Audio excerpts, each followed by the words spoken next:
നമസ്കാരം. കരുണാകര മേനോൻ്റെയും രാമനാട്ടുകരയുടെയും വയനാടിൻ്റെയും പഴശ്ശി രാജാവിൻ്റെയും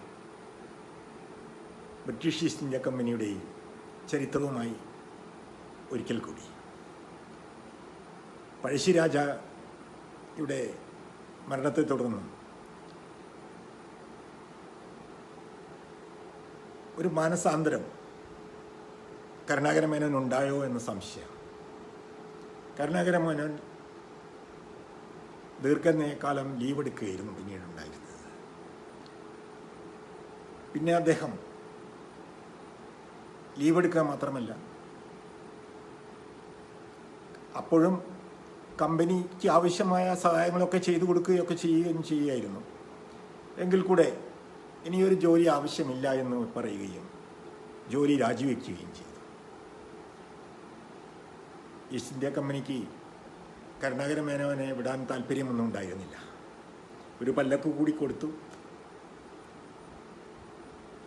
മാത്രമല്ല, കരുണാകര മേനോൻ്റെ ആവശ്യപ്രകാരം തൻ്റെ പിൻഗാമികൾക്ക് നികുതി ഒഴിവാക്കി കൊടുക്കുകയും ചെയ്തു. കരുണാകര മേനോന് പല്ലക്കിൻ്റെ ചെരുവിലേക്കായി 75 കാ, അങ്ങനെയാണ് പറയുക, 75 രൂപ, 75 കാ എല്ലാ മാസവും കൊടുക്കുന്ന രീതിയിൽ എല്ലാ ചിട്ടവട്ടങ്ങളും നടത്തി. ഈ കാലയളവിൽ രാമനാട്ടുകരയിൽ അദ്ദേഹത്തിൻ്റെ കൊട്ടാരത്തിൽ താമസിക്കുമ്പോഴും ബ്രിട്ടീഷ് മേലധികാരികൾ കരുണാകര മേനോൻ്റെ ആതിഥ്യം സ്വീകരിച്ച് അവിടെ വരാറുണ്ടായിരുന്നു. പടിഞ്ഞാറേ മാളികയിൽ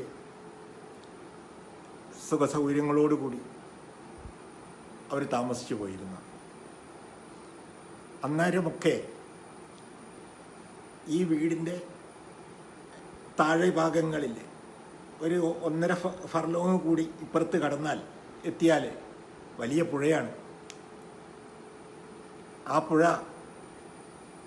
പുഴയിലെപ്പോഴും കരുണാകര മേനോൻ്റെ തോണി ഉണ്ടാവും. ആ തോണിയിൽ തോണിക്കാരനും ഉണ്ടാവും, തോണി തുഴയാൻ.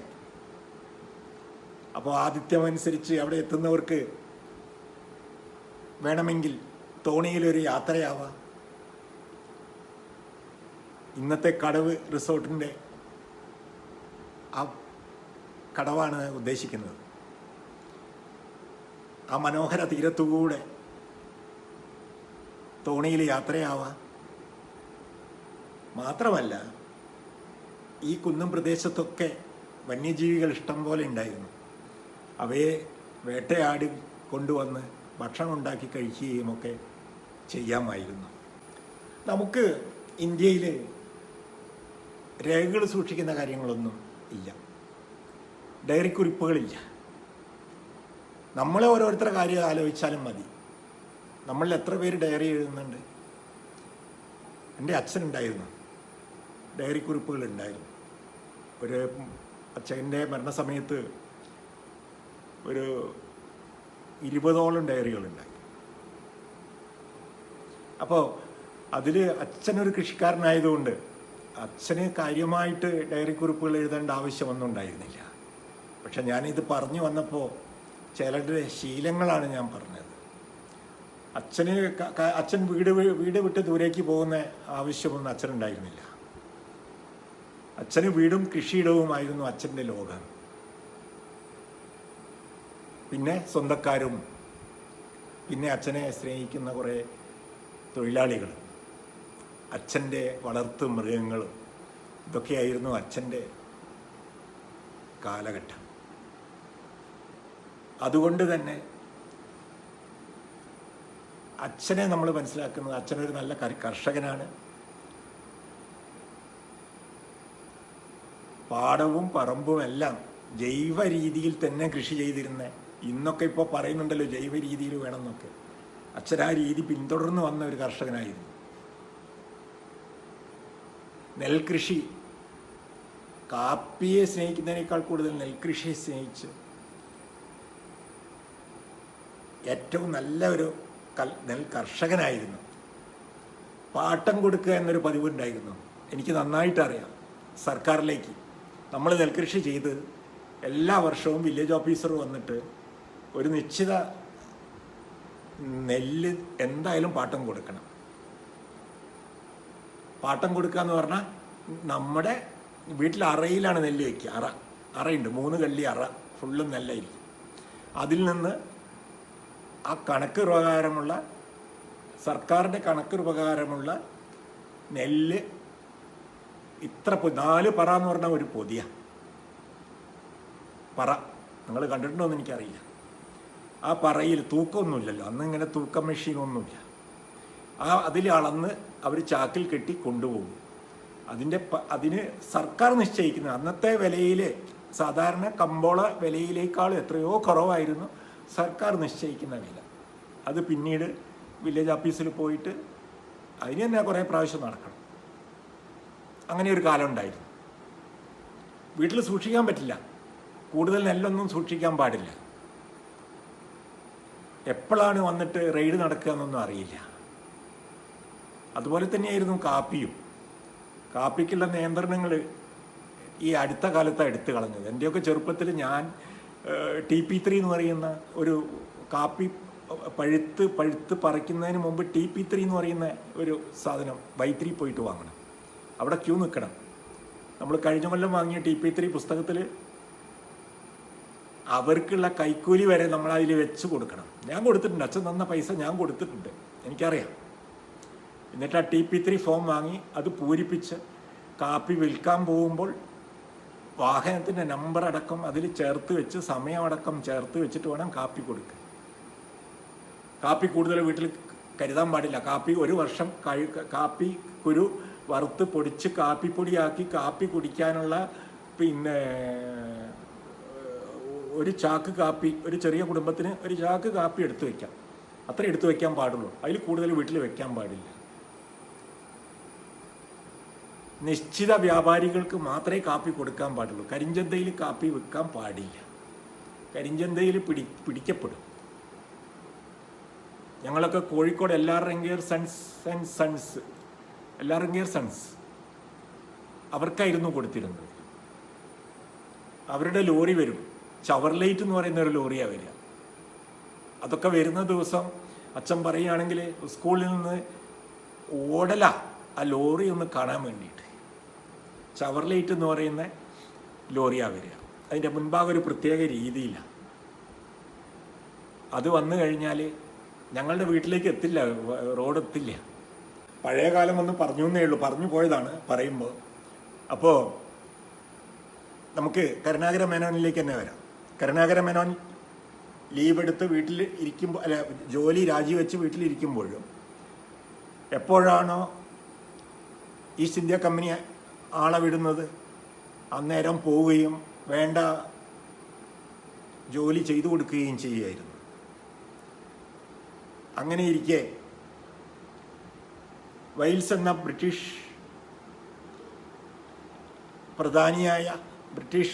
ഈസ്റ്റ് ഇന്ത്യ കമ്പനിയുടെ പ്രധാനിയായ ഒരു ഉദ്യോഗസ്ഥൻ വൈൽസ്, അദ്ദേഹം രാമനാട്ടുകയിൽ പുലാപ്പുര തറവാട്ടിലേക്ക് കരുണാകര മേനോൻ്റെ സ്വീകരണം ഏറ്റുകൊണ്ട് വരികയുണ്ടായി. അദ്ദേഹം എഴുതിയ വാക്കുകൾ ഞാനിവിടെ ഉദ്ധരിക്കട്ടെ. വിശാലമായ ഒരു എസ്റ്റേറ്റ് രാമനാട്ടുകയിൽ. ആ രാമനാട്ടിൽ വരുമ്പോൾ കിഴക്ക് വശം സമൃദ്ധമായ നെൽകൃഷി, പച്ച പിടിച്ച വയലോരങ്ങൾ, അതിൻ്റെ പക്കത്തുള്ള ആൽത്തറ കടന്ന് ആർച്ച് ഷേപ്പിലുള്ള പടിപ്പുര കടന്ന് അതിൻ്റെ മുകളിൽ വിശാലമായി ഇരിക്കാനുള്ള സൗകര്യം, ദൂരേക്കുള്ള കാഴ്ച. പിന്നെ അദ്ദേഹം പറയുന്നത് ആ പറമ്പിൽ തന്നെ ധാരാളം കെട്ടിടങ്ങൾ, ഇന്നത്തെ പോർട്ടിക്കോ എന്നൊക്കെ പറയുന്ന പോലെയുള്ള വിശാലമായ ഒരു സ്ഥലം. ഒരു അന്നത്തെ നായർ തറവാടിൻ്റെ ഏറ്റവും മഹനീയമായ കാഴ്ചകളാണ് അന്ന് വൈൽസ് കണ്ടതെന്നാണ് അദ്ദേഹം പറയുന്നത്. കാരണം പല വീടുകളിൽ താമസിക്കുന്നു. ഇദ്ദേഹത്തിൻ്റെ അനിയന്മാർ രണ്ടുപേരും താമസിക്കുന്നു. പെങ്ങൾ വീടത്തെ വേറെ വെച്ച് താമസിക്കുന്നു. ഈ വീടുകളിലേക്കൊക്കെ പോകാൻ പാലമുണ്ടായിരുന്നു എന്നാണ് പറയുന്നത്. ഓരോ മതിൽ കടക്കാനും പാലങ്ങൾ. ആ പാലങ്ങൾ ആർച്ചായിരുന്നു. Arch, വാർപ്പല്ല, arch. അത് വെട്ടുകല്ല് കൊണ്ടാ. ഒരു കുമ്മായമോ, അന്ന് സിമെൻ്റ് ഇല്ല, സിമെൻ്റ് ഒന്നും കണ്ടെത്തിയിട്ടില്ല, പിന്നെ കുമ്മായമോ ഒന്നും ചേർക്കാതെ വെട്ടുകല്ല് അത്ര മിനുസമായി കെട്ടിയുണ്ടാക്കിയ ആർച്ചുകൾ, മതിലിൻ്റെ മുകളിൽ കൂടി ആർച്ച് കെട്ടി അത് പാലം പോലെയാക്കി ഓരോ വീട്ടിലേക്കും ഇതിലെ അപ്പുറത്തേക്ക് കടന്നു പോകാം. ആ വീടുകളുടെ സംരക്ഷണത്തിനായിട്ട് കാവൽക്കാരും ഉണ്ടായിരുന്നു. ഇതിൻ്റെ പടിഞ്ഞാറേ ഭാഗത്തുള്ള പിന്നെ തറവാട്ടുപുരയിൽ ബ്രിട്ടീഷ് അതിഥികൾക്ക് ആതിഥ്യമരളിയിരുന്നത് അവിടെയാണ്. അതുതന്നെ വിശാലമായ വലിയൊരു കൊട്ടാരമായിരുന്നു. അപ്പോൾ ആ വീടുകളെക്കുറിച്ചുള്ള അദ്ദേഹത്തിൻ്റെ വിവരണത്തിൽ സസ്യശ്യാമളമായ ഒരു പ്രദേശം, കേരവൃക്ഷങ്ങളും മാവും വാഴയും എല്ലാം ചേർന്ന് പച്ചപ്പിൻ്റെ ഒരു കൂടാരം. ഇതെല്ലാം കൃഷിയിടമായിരുന്നു. അങ്ങനെ ഈ മതിലുകൾക്ക്, ഓരോ മതിലുകൾക്ക് അപ്പുറത്തുള്ള വീടുകളിലേക്കും കടന്നു പോകാൻ, ഈ ആർച്ചുകളിൽ കൂടി കടന്നു പോകാൻ ഭയങ്കര ഒരു ടെക്നോളജിയാണ്. അന്നത്തെ ഒരു നല്ല ടെക്നോളജി അവിടെ ഉണ്ടാക്കിയിരുന്നു എന്നാണ് പറയുന്നത്.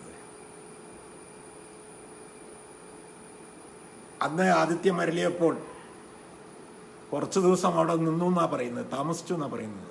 അതിൻ്റെ ഭംഗി കണ്ടിട്ട്, ആ വീടിൻ്റെ ഭംഗിയും ആ പടിപ്പുരയുടെ മുകളിൽ താമസിച്ചോളാമെന്ന് പറഞ്ഞു.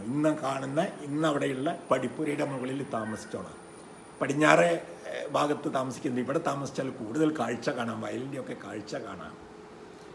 അവിടെ താമസിച്ചുകൊണ്ട് അവിടെ നിന്ന് തോക്കുമായിട്ട് ആ സമയത്ത് കരുണാകര മേനോന് സുഖമില്ലാതെ അവസ്ഥയായപ്പോൾ അനിയനെയും കൂട്ടി 1.5 ഫർലോങ് നടന്ന് വന്ന് ചെറിയൊരു തോട് കടന്ന് അതിനപ്പുറത്ത് ഇന്ന് കാണുന്ന കടവ് റിസോർട്ടിൻ്റെ അടുത്തുള്ള പുഴയിൽ,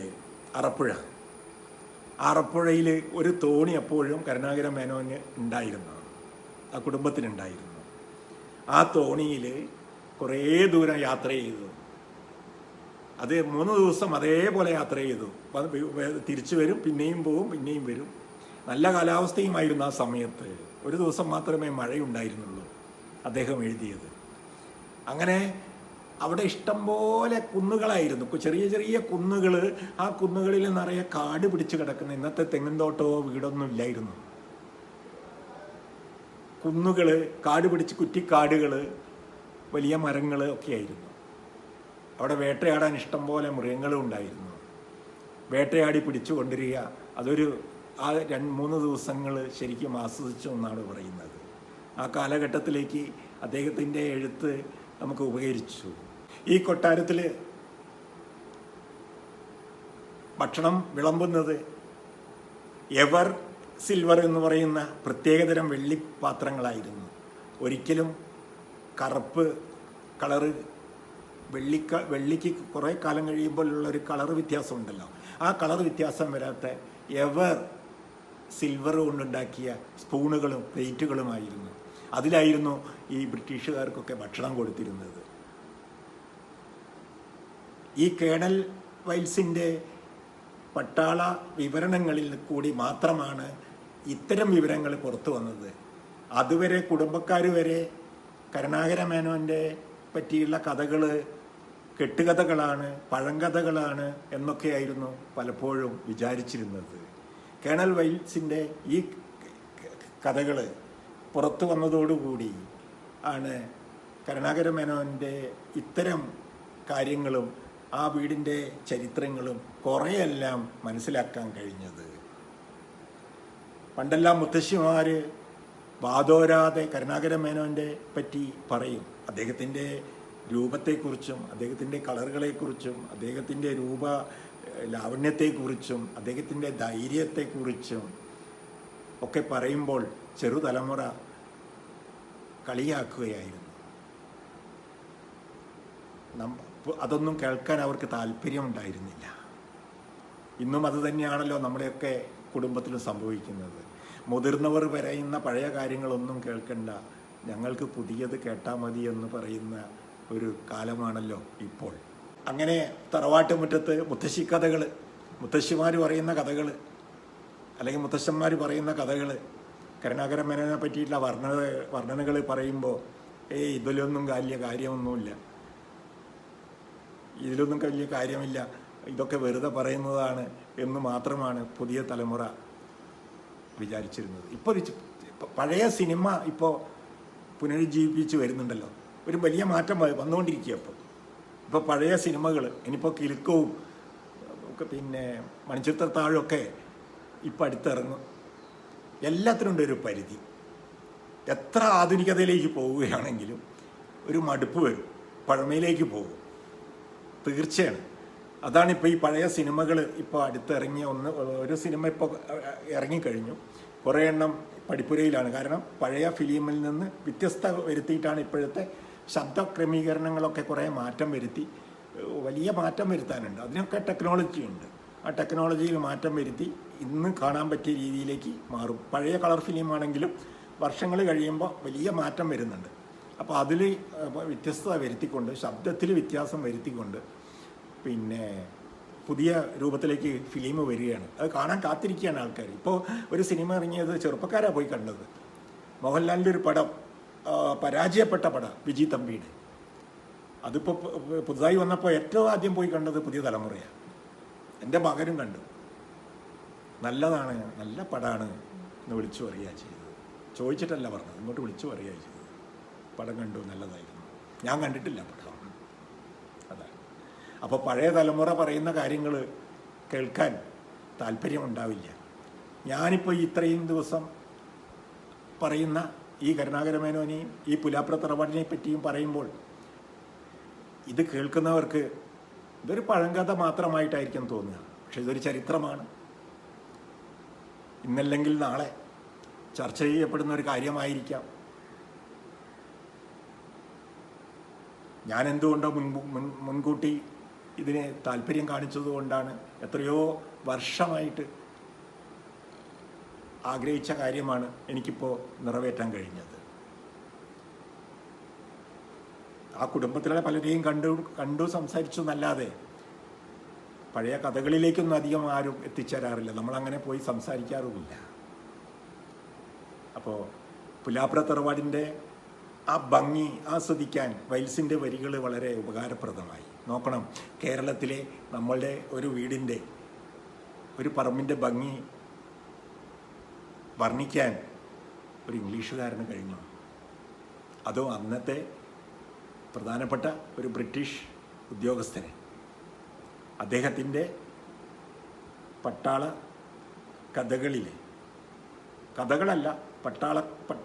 പട്ടാളത്തിൻ്റെ പറ്റി വിവരിച്ച വിവരണങ്ങളില്ലേ, പുലാപ്ര തറവാടിനെക്കുറിച്ച്, രാമനാട്ടുകരെക്കുറിച്ച് മനോഹരമായിട്ടാണ് എഴുതിയത്.